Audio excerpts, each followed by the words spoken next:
I think, gun reform and gun solution and just solving the problem to mass killings is a really pertinent problem for a lot of people. We hear on the news so many school shootings, so many mass shootings, but there's also so many more that we don't hear about and don't take place that affect people. I think you mentioned in your book that there's approximately two mass shootings in the US every day. Isn't that amazing? It's astounding. It's It's astounding. shocking. Yeah. And we're And I not think solving that problem as a society, as a country. no, and I think if I'm correct me if I'm wrong, but I think per capita we have the most guns of any country. Um, No, I think you're right.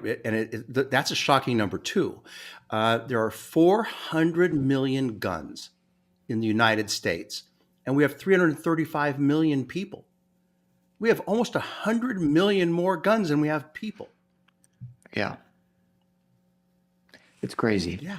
It's crazy. Well, I want to get to your solution to this because, again, mass shootings are a huge problem in this country. So, what can we do, in your opinion, to solve this? Well, it's a very big problem. You've got people who love their guns and think that they should be able to have any kind of weapon that they want. Listen, I support the Second Amendment. I own guns. I have guns in my home. But I think we as a society have to say that military quality firearms are not necessary for civilians. They don't help you protect your home, more than handguns do. They're really a mass killing weapon. So I looked at this and I said, there is a line drawn here in our country already. You can't have a tank, you can't have a bazooka, you can't have a machine gun. Where's that line? And we've had this line that you could have an assault rifle for many years. For a while, it was outlawed, but then it freed up again, and you could have assault rifles. And now we've got over 20 million assault rifles in our country. And unless we're about to invade Canada, we don't need them. So I think, again, we have to look at the situation and say, just like you pointed out, there are two mass shootings every day in the United States. And I'd say the majority of those are with assault rifles. They just are not needed. And we have to look at this as a society and say, you know what? We don't want that. We want to have handguns. Handguns are fine, but move that line, from tanks and bazookas and machine guns to include assault rifles. Can't have it.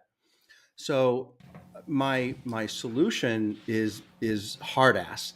So I'm big ass, badass, and hard ass on this stuff. So I really believe that we need to take advantage of the people having a voice in our government. Write to your representatives. That's a theme throughout my book. Get involved. If enough people demand that we end this, we can. Our Congress can pass a law that outlaws assault rifles.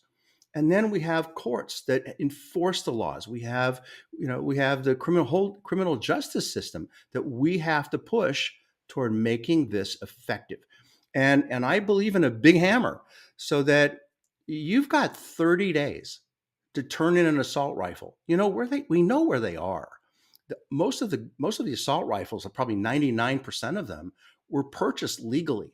So they were registered. We know who has them. So to say, you've got 90 days to turn them in, you'll get a full refund from the US government. And guess what? If you don't, you're going to go to jail for a year. Now, that's hard ass, I agree, but it's the only way to stop this. Right. The question is though, the NRA is a huge lobby in this country, Mm-hmm. and so in order to get a bunch of lawmakers to sign off this proposal, you need to offset. You need to give them a reason to stop accepting money from the NRA.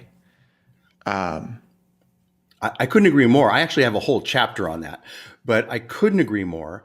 And think of it this way too. What if people who, like I am, who support the Second Amendment, who want to have a handgun for home protection. What if we join the NRA and we have the power within the NRA to direct what it supports? Wouldn't it be great if the NRA came out and said, you know what, we shouldn't have assault rifles. Don't touch our guns, but the assault rifles are a problem that, you know what, we just can't support anymore.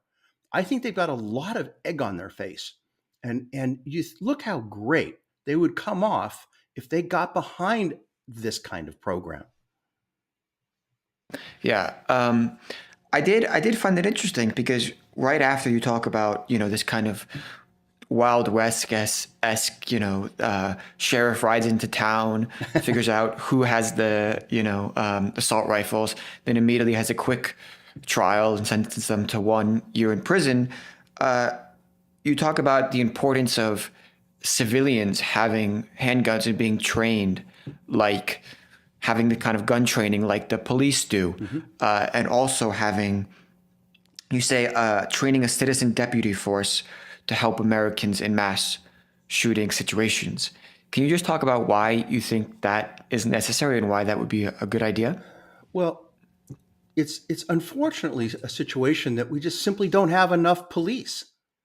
We have these big problems and we are not safe. So if the police can't adequately protect us, we really have to protect ourselves. And I think that people need to be trained on guns. Now, let me give you an example. One of the things when you have gun training is that if you shoot somebody, you have to be sure that there's nobody in back of them. Because when you miss, you're going to kill somebody who's innocent. If you miss, you can shoot through a wall and kill somebody. So there's training involved of when you can and even can't shoot. So there's training that's very necessary. But if we had, something like the air marshals on airplanes, don't you feel good thinking, yeah, there's an air marshal on the flight I'm on right now to protect this whole plane in case there's a terrorist? Well, I think that we have, again, until our government, our police force can protect us, expand that force with a volunteer citizen army. I'm okay with that. We need to be safe.